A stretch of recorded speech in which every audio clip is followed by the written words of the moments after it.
Well, here we are again, hanging out in the basement. Welcome to the Super Pilotish channel. My name's Graham Wilson, and today I might be talking to Joshua Lisec. Apparently, I don't know. He hasn't shown up yet. Maybe he didn't know where my basement was. But anyways, let's assume the best, and we'll see if he shows up. Yeah, so okay. I was planning on interviewing Joshua. Maybe life happens and things come up, but yeah, we'll talk a little bit about his book. Okay, I did a review on this one here. So good, they call you a fake, and so it's an interesting book as far as it kind of gives you some insight into the way. Oh, hey, I see Joshua here. He's coming in. I'll let him tell you all about it. Here we go. Let's go live here. Oh, is this a live show? Aha, we are live. Oh, we are. Oh, I didn't realize it was a live show. Okay. Oh, okay. Well, yeah. Just a second. Yeah, no problem. Well, there we go. Yeah, that's funny. That's the way it goes with these live I don't know, live shows. Anything can happen, right? So that's kind of the exciting part of it. And yeah, I guess I just assumed he knew it was live. That's funny. But I guess he's got to fix his hair. Anyhow, yeah, so apparently there's something different between preparing mentally for a live show than it is for a like a lot of times you see these shows and they're pre-recorded, and there's less kids screaming around, but that's okay. We're a kid-friendly show here on the Super Pilotish channel. We keep things kind of kid-friendly. Joshua's got a couple of them. I met one of them, and so yeah, we will be talking about So Good They Call You a Fake in just a little while, like when when Joshua comes back, and that's no problem. Okay, so I also see here in the chat, I can see Nefarious here, Wrench, Dustin, the whole gang's all here. Greg is in here too. All right, very cool. Wrench, Shecky, the whole deal. And yeah, I guess it's one of those things with communication that you can. That's why I'm kind of a big fan of telephones myself. Joshua and I have been kind of emailing back and forth, and there's always just something that that emails can't quite get, or if something's like a little bit complex. And it's probably my bad for not saying, "Hey, dude, I'm live." But anyways, hey, Adam, I can see you in here too in the chat. And I don't know, we're all professionals around here, so we'll be able to recover from this just fine. And well, I can see. Yeah. Usually, what happens on things like this when we get set up before a live show, like I did this with David Perodin, and I was on his show too. If you're not into the YouTube world, it's kind of like usually you kind of set up a little bit early, and then you kind of have a little chit chat what you're going to talk about. But we did email back and forth, so Josh was somewhat prepared for this, and I don't throw curveballs at people. So anyways, yeah, and sometimes if you see some of these live shows that they'll come on and people don't know their microphone is muted or things like that. So that's all the joys of being live. So that's okay. I'm in no rush. I ain't going nowhere. Just hanging out in my basement. So what else can I tell you about here? Yeah, so his on the I guess in the YouTube description below, I was kind of talking about it's basically a copy and paste from his website. So and yeah, whatever you're doing, I see people doing these YouTube shows and stuff like that they'll have something all prepared. Like I will like read the back of the book. Joshua Lisec is considered the world's best ghostwriter because people don't get rich selling books. With more than 80 books written for CEOs, celebrities, and entrepreneurs, Joshua has built an unstoppable results business for his clients. And then you read the rest of it and the rest of it, and people think, wow, that's such a knowledgeable host. And then it's like, yeah, I'm just reading the back of the book. Hey, there we go, Joshua. Can you hear me? Yes, thank you, Graham, everyone, for your patience. Yes, I didn't realize it was live, and yeah, I don't know. Oh well, that's to say, Graham, I need a few more minutes. Hey, no problem. Let's yeah, and well, maybe we can we'll have the people in the chat here. We'll kind of hear how things happen behind the scenes before we actually go live. So I was going to ask you there, how long do you want to go here today, Joshua? I know you're a busy guy with a big busy schedule. Yeah, about to the 5:10 till actually about 10 till the top of the hour. So 12:50 Eastern, I think would be great. Okay, yeah, that sounds good. We'll have lots to talk about. Okay, and so, anyways, you can hear me. Okay, we're all good and everything. Sure thing. What's your I'm sure I assume you tweeted this out, so I can share it too. Yeah, share it all. What's your at? I thought it was Pilotish. At Super Pilotish. Oh, super. Okay, Super Pilotish. Yeah. What does that name mean? Well, the history of that is that years ago I made some funny little videos, like 12 years ago, and these little videos, and I just stuck them up on YouTube, and it was about sort of little stories of a hapless pilot that's not very good. So he thinks he's a super pilot, but he's only super pilot-ish because he's not really that keen or whatever. And I made these funny little videos. And then when I wanted to get into the YouTube world, I was like, hey, I got this thing here. And one of them has like 80,000 views. So I'll just I'll do the, what do you call that? The reboot of the super pilotish. And that's where it came from. Yeah. So, all right. So here we go. We will be talking about Joshua's book today. There you go. Look familiar there, Joshua? Yes, you got yourself an autographed copy. Yes, that's right. This is like right there, autographed copy by the man himself. Yeah, I went down to Dayton, Ohio, and at Joshua's book launch. When was that? June, I think it was. Yeah, it was. Well, I know. I think it's for first weekend of July, I believe. July. Okay, around there. So it means you still have months and months of promotion to do on it. So that's right. Yes, 18 months is the minimum requirement for for marketing your book.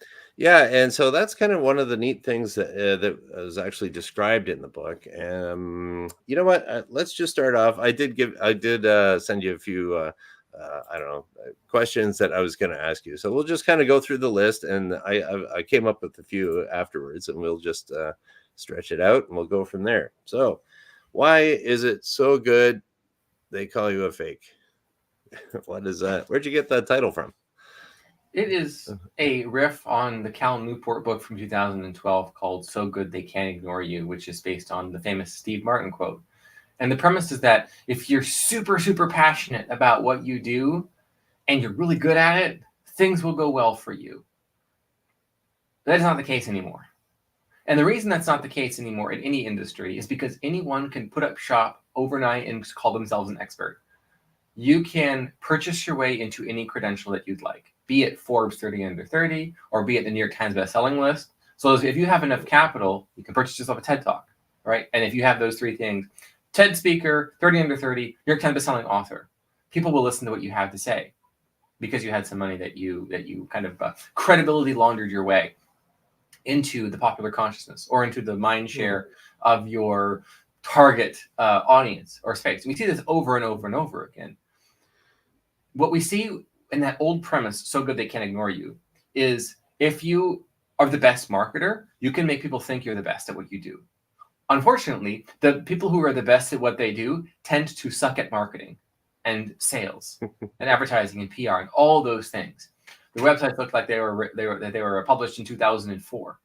Their testimonials are years old. They haven't gone around doing real marketing because it's a focus on their craft. So those people who are the best at what they do, they're suffering in obscurity. They're not able to maximally monetize their expertise. Even though their results are so fantastic, their competitors who are effective at marketing will look at the results and say, well, obviously you're fake and that's lying, because there's no way you could have possibly gotten results that amazing, because we can't comprehend of results at that level. And we're the best at marketing services in this space. We're the best at marketing products in this space. So the idea of so good they call you a fake is that we've reached a new equilibrium in the internet meets economy, in that intersection between those two, where anyone and anything can go viral. The book is for people who are in obscurity, and they're tired of being in obscurity, but they're good at what they do. And they wonder, how do I go from being, quote unquote, the best kept secret to being the best household name in my space? It's not just marketing. It is marketing your results that you've achieved for yourself and for your clients that are so good, your envious competitors will call you a fake. They will say, there's no way you got results like that. This happens to me often. People will say, Joshua, you're obviously lying. There's no way someone who's 32 years old could have written 84 books for other people, much less 4 of his own. Obviously, you're lying. Why do they say that? Number one, they can't imagine having written that many books themselves, because they do not have a system for their genius, because they have no genius. And so the book teaches how to document, how to design your system for genius, so that you can, step by step with no step skipped, get near miraculous results. And the book opens with an anecdote from the trick shot YouTube channel, Dude Perfect. I think they're the 4th or 5th most subscribed to YouTube channel. And they have been in the top 5, at least top 10, since 2009. Yeah, they always pop up. Yeah. Yes. And their common criticism is that obviously they're faking it. And there are Reddit threads, there are subreddits, there are websites and whole internet forums that are dedicated to debunking their trick shots. And they will pour over hours and hours of footage and show how there is this one little glitch in there demonstrating that there was Photoshop used, or there's video editing to make it look like the ball went in when it didn't actually go in the hoop, from the top of a skyscraper when they chucked the basketball at the top of a skyscraper. Obviously, it's fake. Look, here's the footage. Here's the proof. And of course, what happens? Now everyone wants to go and watch the original video. One of the founding members, Cody Jones of Dude Perfect, said, "We love it when people accuse us of being fake, because that means our videos get even more views. If you want views, you want to be called a fake. And the reason you want views is because you're tired of being in obscurity. And the reason you're tired of being in obscurity is because you're too good for that. You know it, I know it, but nobody else knows it." And so the book is written for that particular person in mind. Oh, okay. Yeah, that's a lot better than how I could say it. But and it was interesting here that I was going through it the other day, and when you were talking about a system,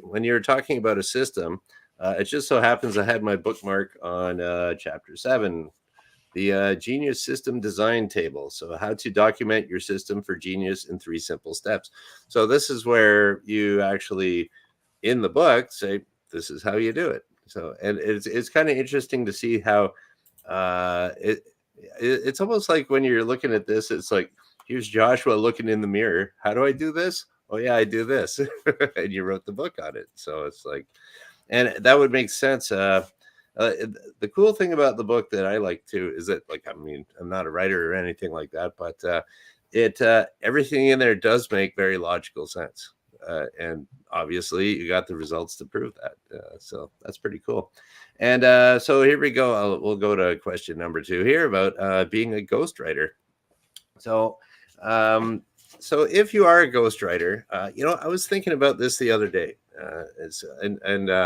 I've seen your interviews on a few different things, but some people will say there's a couple things I'll get with you here that some people might think is maybe unethical, or it's or questionable or something. But I got the impression today, I was thinking about it, was if you're a ghostwriter, okay, so it's somebody needs a service, they need their book to be written, and maybe they don't have the time for it or something like that, but it's all their ideas and it's all them. And I was thinking, if I had jotted a few notes down on a piece of paper, and I gave it to you, Joshua, the ghostwriter, and I said, okay, here's my life history. I did this in business. There's my book, and it's in point form. So in a way, I'm thinking that being a ghostwriter is just hardcore, heavy duty editing. So it's kind of like, okay, if you're editing a book, maybe it needs a lot of editing, And if it needs enough, it turns into a ghostwritten book. So it's almost like, at what point does editing become ghostwriting? And people might think ghostwriting is a little, I don't know, I'm not going to say unethical, but it's kind of like a little fake or something. But everybody has an editor, so I don't know. I don't want to. I saw somebody on an interview kind of talking about that with you. I'm not going to talk about it too much, but for ghostwriting, and because I know that you did edit Scott Adams's book here, and so I'm thinking, like, what's the line between editing and ghostwriting? Is there any difference there, or are there some similarities that one would help the other one out? Speaking of Scott Adams, this might be a good example of what's called word thinking, where instead of describing what it is and what is being done, we use words that we define, redefine, or misdefine. So the interview that you're talking about, there was an individual who was embittered at even the thought of ghostwriting as a profession. It was a rather bizarre interview. Yeah, I kind of thought, one I of was the like, bizarre interviews that I've ever done or I've ever seen done, where the host just wants to argue with their guest the entire time. Well, people messaged me afterwards like, dude, what the hell?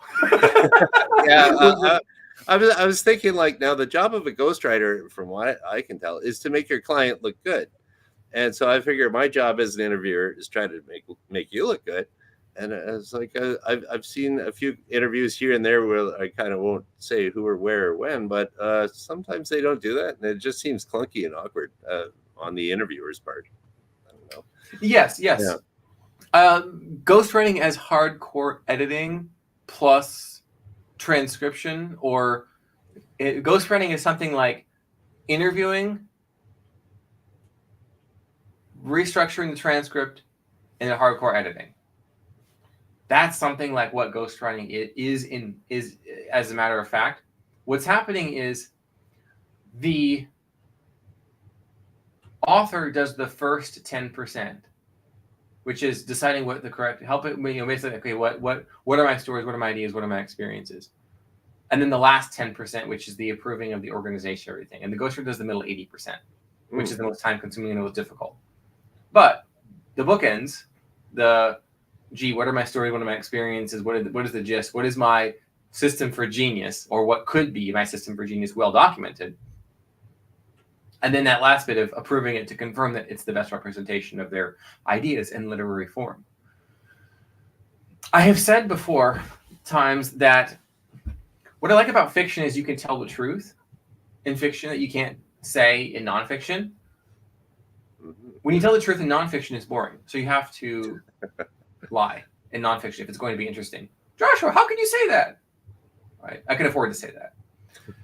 That's the first thing. The second reason is that the best nonfiction was more like fiction in that it's a memoir. It's the author's story and their experiences.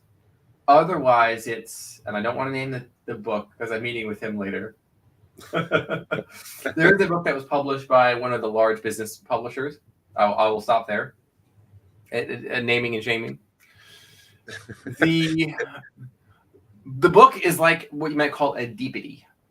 A deepity is something that is literally false yet uselessly true. Literally false yet uselessly true. I've never heard that before. I believe the philosopher Daniel Dennett was the creator of this concept of the deepity. He first described it. Much cliche advice. Money doesn't grow on trees would be an example of a deepity. Oh, okay. It's uselessly true. Like, well, obviously it does not grow on trees. That gives me no information. And yet, when we look at how could that possibly be false? Because there is low-hanging fruit, money-making opportunities all around us every day that any idiot can walk up and pick it up off the ground or pick it up. Now, of course, if it's fallen on the ground, it's going to be rotten, meaning it's already used up. So if you're looking at the ground, looking at what is the absolute easiest way to make money, you're going to get something rotten. And yet, yeah, money doesn't literally go on a tree. So like you have no new information. No new information has been given to you at DPD. So this sort of book is like nonfiction. There's no memoir aspect to it. So what I do with my clients is we do memoir mashups, where it's episodes from their story. So we can have the truth telling aspect of fiction, and we can have the narrative aspect of nonfiction, where we're actually able to convey facts, the documented system for genius. So that is good nonfiction, and it is rare to get that right. Otherwise, you're a Wikipedia article about your industry, and it's 250 pages, 150 pages, 350 pages. Or you have to lie and make stuff up, which is what most journalists who write nonfiction and narratives, maybe it politics books or current events books, where they will just wholesale make up something. They will make up facts, or they'll spin, or they'll use lots and lots of adverbs. Or I was in the room where the former president literally said, in quotes, something the president did not literally say. So they're lying to make it interesting. Yeah. In fiction, you can tell the truth, but because it's in fiction, no one gets offended. People like to read that. So this is bizarre. And the only way to walk both lines and tell the truth in nonfiction is to do a memoir mashup. So like, okay, good example is Reframe Your Brain over here. Story after story after story after story from Scott's life. Nonfiction book. So good they call you fake. Story after story after story after story after story. From my life, clients' lives. Like, you know my life story from reading this book, right? Yeah. It's like my entire life story for the most part, and clients' life stories. Yeah, lots of testimonials in there saying, "Yep, this is absolutely true." Yeah. So it's a memoir. It's a memoir mashup. Like my formative years, childhood, various parts of some of the most difficult times of my life, struggles, financial struggles, of course, financial successes, and everything and everywhere in between. But it's all useful to tell the truth. So it's stories to tell the truth. Now this book was a mainstream business publisher that is a DPD. We see this so often with nonfiction books. So anyone watching, live or later, who's thinking about writing a nonfiction book, do not write a DPD. So here's an example. And by the way, this is all mainstream nonfiction books, particularly business books, that people read to try to feel smart and informed. Like, it's a CEO read would be a good example. But most CEO reads are written to make CEOs feel smarter than they actually are. It's like peak midwit level intelligence. Unfortunately, but it is what it is. So this DPD book, it explains the past. It hindcasts using both famous and semi-famous stories throughout history, both ancient, pre-modern, early modern, and the present day. Oh, every nonfiction book that's on all the bestseller lists does that, Joshua. Exactly. They're DPDs. So what they're telling you is the truth. They're telling you true stories that previously had been in your mind as encyclopedia entries. Such and such person, born in such and such year, invented such and such thing. And then the author will spend 17 pages telling all of the interesting parts about that story. And then explaining what you didn't realize was the author this person figured out this mental model or something that someone else tapped into 100 years later. Ooh. And then they will give you these models or these frameworks about a particular industry or how to do something, be it decision making, or be it problem solving, or be it systems thinking, or be it public relations, or pick your discipline. And it will hindcast perfectly. And you get to the end of it and you feel inspired, and you have absolutely no way to implement any bit of it. Yeah, that's one thing that your book is. It's very practical that way. I found that it's like, and I've read books like you're describing there, where it's like, oh wow, I can take on the world. What do I do? And then it's just like, but yours is like, oh, do this, do this, do this, do this. And I'm like, yeah, okay, that's something I could do. I'll just copy this, and then, or also if one of the things that was in the book here was about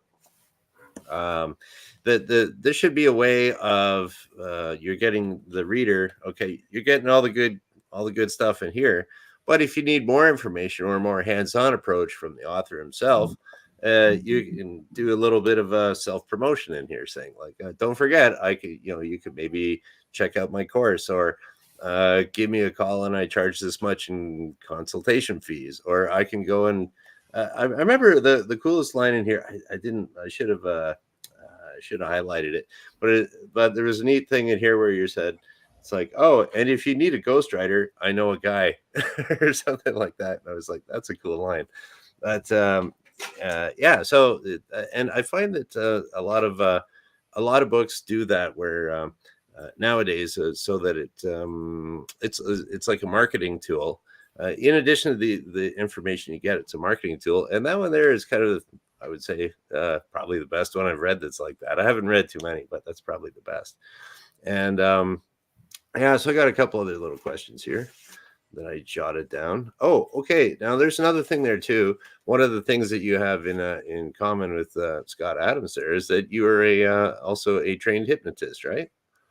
That's right. Yeah, and then in that using I guess hypnosis techniques, which is basically, to help people concentrate, pay attention more, and stuff like that. You can sprinkle that throughout your book too. And I noticed that too, because I heard beforehand that you're like a hypnotist. Of like, oh, that looks like a hypnotist thing. So I'll just ask you right out: did you sprinkle in a little hypnotism there just to make people read it better? Yes, definitely. Mm-hmm. Yes, and also implement. There are many techniques that I used, and one of them was a meta technique, and that for several chapters of the book, especially the most difficult chapters, I had my hypnosis trainer live on a call with me and induced me into a trance state for a few hours, and then I would write live with her there while I was writing, and where I would stop writing, she would offer suggestions to keep me going.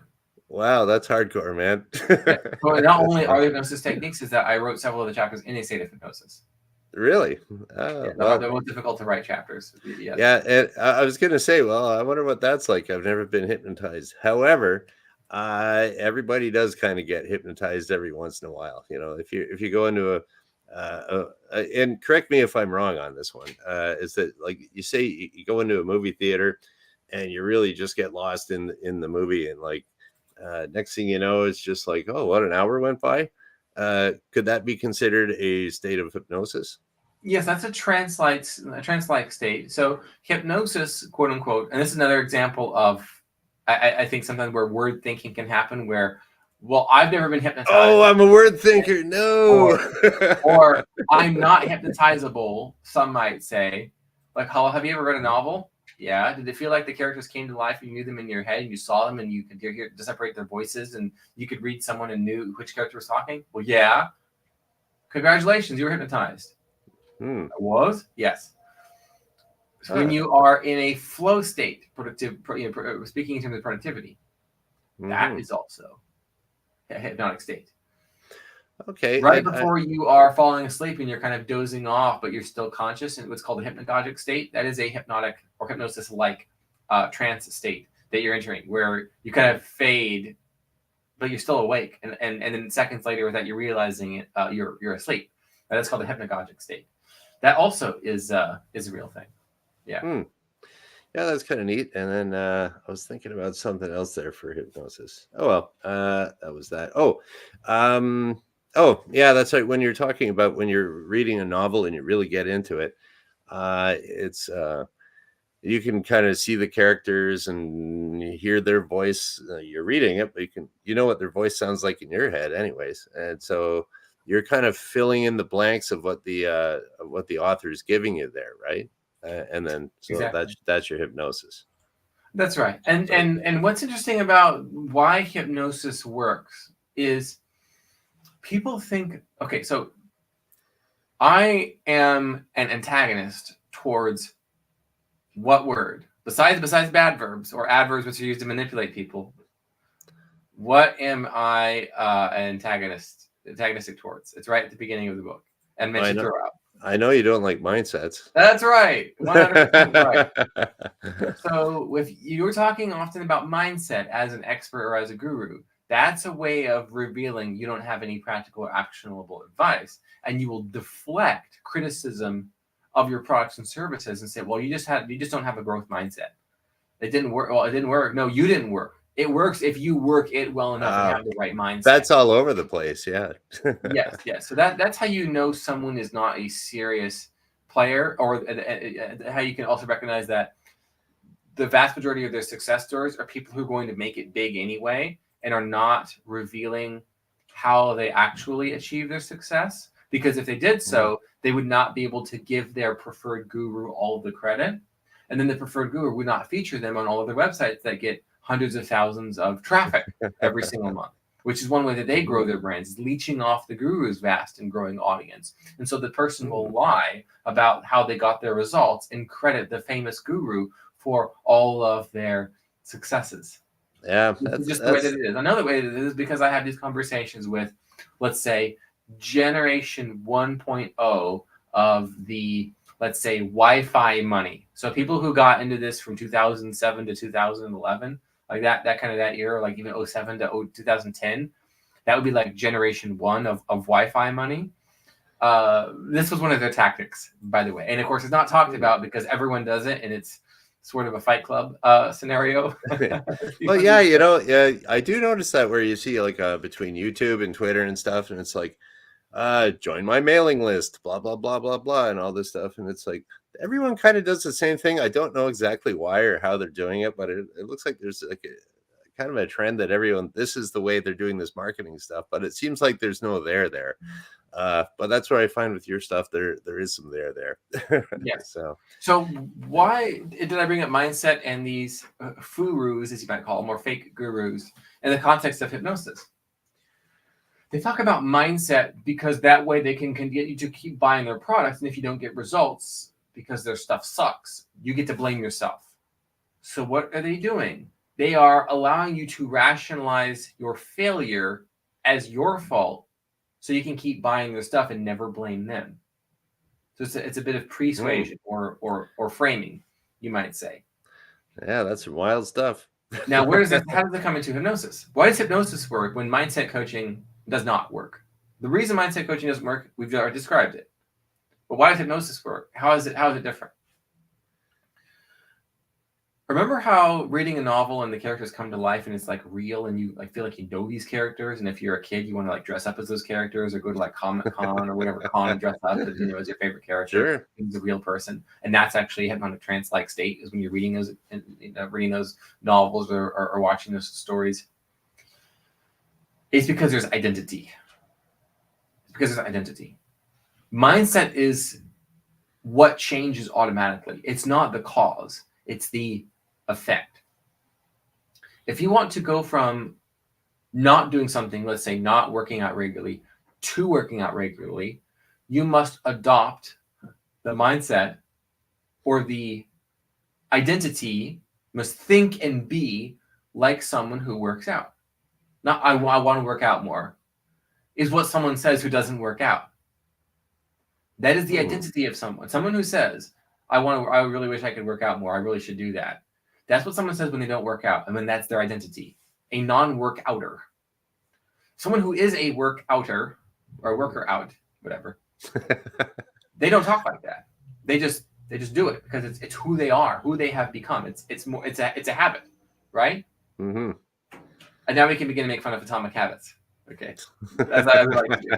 Yeah. It's always the top 5 books to read. Yeah, go for it. Yeah. 48 Laws of Power and Sapiens. So 48 Atomic Laws of Sapiens. Someone needs to write that book. There you go. Maybe I'll do a spoof series and poke fun at these success guides. I don't know. Those I don't really know a whole lot, but those things, they do kind of ring a bell in my head. Like they're kind of everywhere, the yes. laws of power and stuff. Yes. So mindset and identity, and that is the effect. Well, if identity is the thing that you start with, how is that not the cause but the effect? What did I say a few minutes ago about the gurus? We're rationalizers. We can use the fact that humans are rationalizers to our advantage. The generation 1.0 and beyond info product marketers use that to pre-excuse themselves and their products from their ineffective products. Well, they don't work because you had the wrong mindset. So that's why I talk about mindset and identity. But what we understand is that action is the cause. Who you are is who you are based on what you do. We are what we do. We are what we do. Someone who is a murderer Identity, how did they become that? An action. Committing murder. Action precedes identity. Mindset is how the person who has the identity thinks. So all of that is downstream of behavior. And given that we're rationalizers, the reason hypnosis works so well for behavior change so fast, it's not a new identity exactly or a new mindset exactly. It's in the trance-like state where the hypnotist is giving them suggestions or embedded commands or telling them a story that's more vivid than a novel. It's in that story that the person in hypnotic state observes themselves in their mind's eye and through their other sensory inputs, mind's ear, mind's eyes, and so on. Mind's nose, yeah. Yes. You observe yourself in the first person taking those actions, doing the things that you want to be. Be it cessation of smoking, sleeping better, not binging and purging particular food, even alleviation of significant and serious symptoms of what you might even call disease. It's fantastic what hypnosis is capable of. The action happens in the state of hypnosis so that when the person returns to that conscious normal waking state, they have already done what they want to be. Mm-hmm. That is why hypnosis works so fast. And that's why it's a shit business model. Understand, mindset coaches and therapists will constantly have you focus on the past. Well, why aren't you the thing you wish you could be? What happened in your childhood? Tell me about your mother. All right, that's $300 for today. We'll bill your insurance. See you next week, same time. Yeah, there we go. And you can get someone years and years and years. Whales, they're called in gambling and in crypto, right? Therapists and mindset coaches and other people in that kind of guru space, be they licensed or insured or just independent, they're looking for whales, the people that they can continuously convince there's more to dig up about why they're not the person they would like to be, why they don't have what they want to be. It's past focused. Hypnosis is future focused. And unfortunately, from a business model perspective, it works too well to make a lot of money in hypnosis, unless your prices are really, really, really, really high and you can work almost exclusively with elite clients. Mm-hmm. Or you just happen to know the person who's really good in your local area. The vast majority of licensed, professional, certified hypnotists don't make anything close to a living doing it because it works too well, and they charge and they focus like a B2C, business to consumer market, and so they charge close to, if not a little bit less than a therapist. Well, I'm not like a licensed therapist, with the state, so I can't charge $300 an hour. So maybe I can do $70 an hour, and maybe I can do like 90-minute sessions or something, and Okay, I can make $100, a little over $100. Okay, that'll be nice. $100 an hour. Wow, for a session, that's amazing. And then they are able to help someone resolve a 12-pack a day, 25-year smoking addiction in 90 minutes for $105 or what have you. And then no longer need that person to come back. Now, that person will tell their family and friends. Oh, for sure.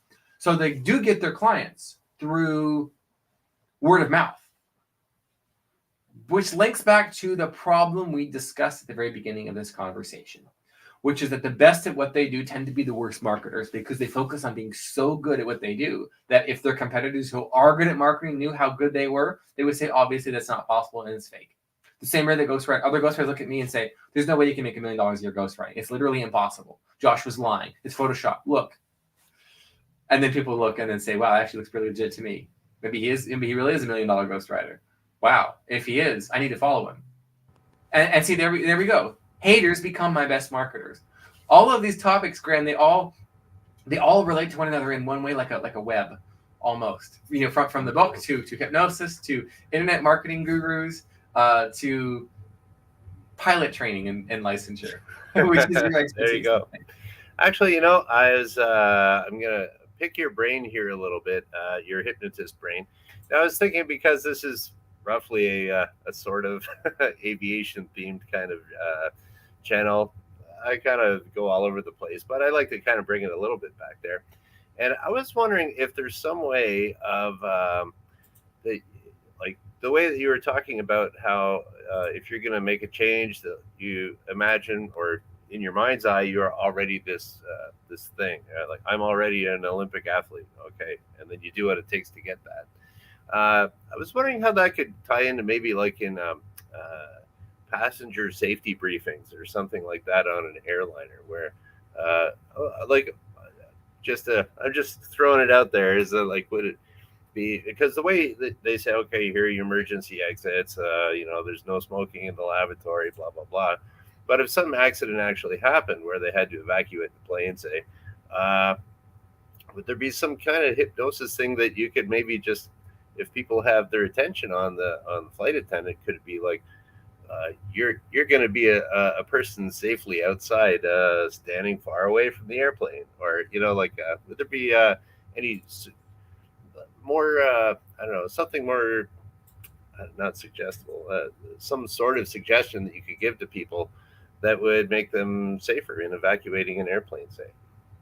Yes, you're exactly correct. It has to do with the framing, actually, and the framing is another word for context, or when this happens, I know what to expect because of the way it's framed. I do a series on Twitter X called Spot the Propaganda, in which I point out how news stories will frame a story without telling any facts about what actually happened. Yeah, I love that. Yeah. So the latest one is Senator J.D. Vance from Ohio. There's a picture of him, brow furrowed, going like this. And remember, what the media has seeded this idea that this is a white supremacist symbol, and then he's angry, looking down at you, which is an allusion towards this white rage concept that the media likes to talk about. So you see an angry white supremacist. That's the picture they chose. So what we're looking at is an angry white supremacist who is evil and bad and terrible and horrible and awful. And then they use language that is a white lie, that they share some of the facts but not all of them. So they're not technically lying. We're not purveying fake news. We have standards. We have journalistic integrity, they will say. So I do the Spot the Propaganda series to point out the frames that they're using. Another good example one is one that's used by the far right to describe characters like Ben Shapiro. So they would say something like... and Joshua, just to kind of rein it in a little bit here, we try not to get too political on the Super Pilotist channel. Just to, we can do that. As a little reminder there, because we don't like to alienate anybody here. We're all airplane fans. I point out these because this is an apolitical concept, and both sides can do it. So we have an example of how left-wing media is targeting someone who is a right-wing figure. They're framing them, and then further right-wing people will target someone to the left of them, like the conservative commentator Ben Shapiro, with language that makes you disagree with anything he's about to say. And this is an apolitical persuasion and manipulation concept that's here. How does this apply to safety? When you are there on the airplane and someone is about to give the safety demonstration, the frame is, oh, not this again. This is where I can put my headphones on and tune everything out what is said next. Absolutely. So that's the frame. The frame is, they just have to say this stuff because they're required by law. None of it ever happens, so I can just tune it out and not pay attention. It's something about safety, and there's something under my seat, and maybe air sick bags, was it? Or was it oxygen mask? I don't know. I don't care. So the frame, unfortunately, is set. Now, what the media does is they will target one side or the other. Unfortunately, this is an example of self-inflicted anti-persuasion on the part of the safety demonstrations, where, well, yeah, we have to do this legally by law. But what if they wanted it to be interesting?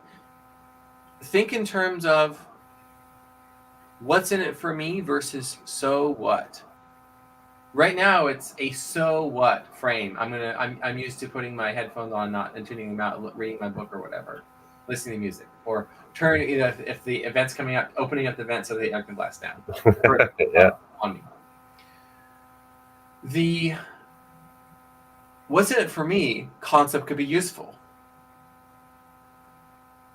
A pattern interrupt would be something like, okay, well, what's in it for the people who are on the plane, the passengers on the plane?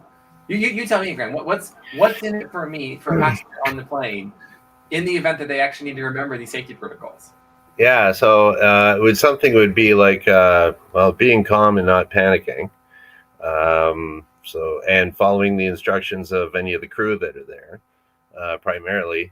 And what else would be there?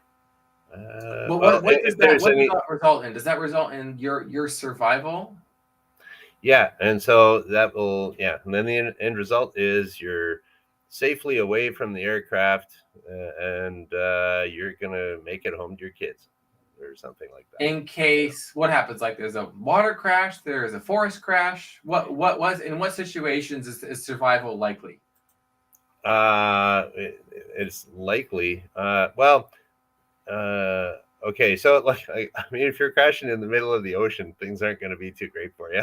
But usually something when the airplanes have to evacuate, there could be like just a little bit of a runway excursion where they kind of, whoops, it was a wet runway and you're in a field, but you still have to, there might be some fuel leaking or something if you hit a rock or something. So you probably want to get away from any type of fire. But usually where they actually would evacuate would be something that wasn't really too dramatic.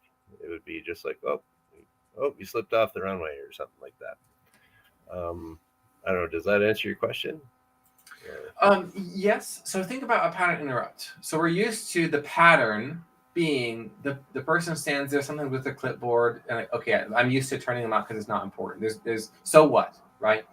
So changing of the frame could be, I'm just going to kind of run with it here, but something that would be dramatic and whoa, I wasn't expecting that.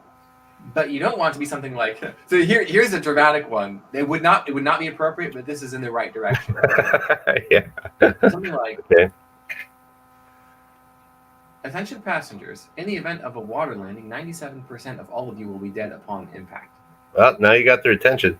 Yes. Something like that would be the wrong thing to say, but it's absolutely. In the right You'd freak them all out. Yeah, and those people who are a little bit nervous and anxious are going to be running off the plane and writing negative reviews and calls. So we don't want to go that far, that extreme. That's probably why they do the opposite, the most vanilla possible description of the most vanilla possible description of the safety protocols as possible. They don't want to freak anybody out. But the trouble is that everyone tunes it out. So instead of a negative thing, we could do a heroic thing. It could be something like, remember the miracle on the Hudson? So absolutely, yeah. So that was, I believe everyone survived, right? Yeah. Yeah, it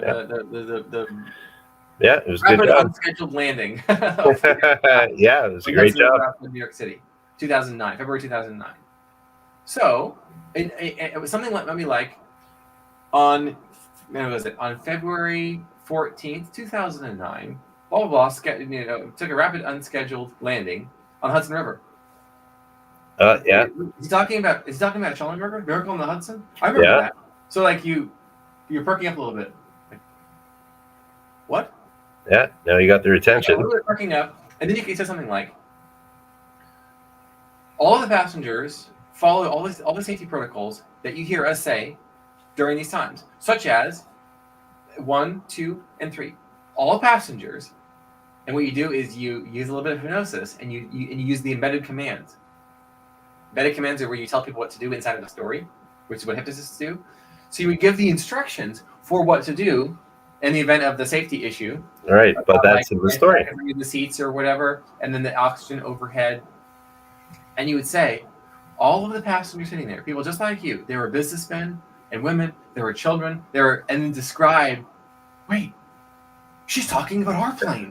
Yeah. Like, looking around like the people in I'm liking it. Yeah. kids.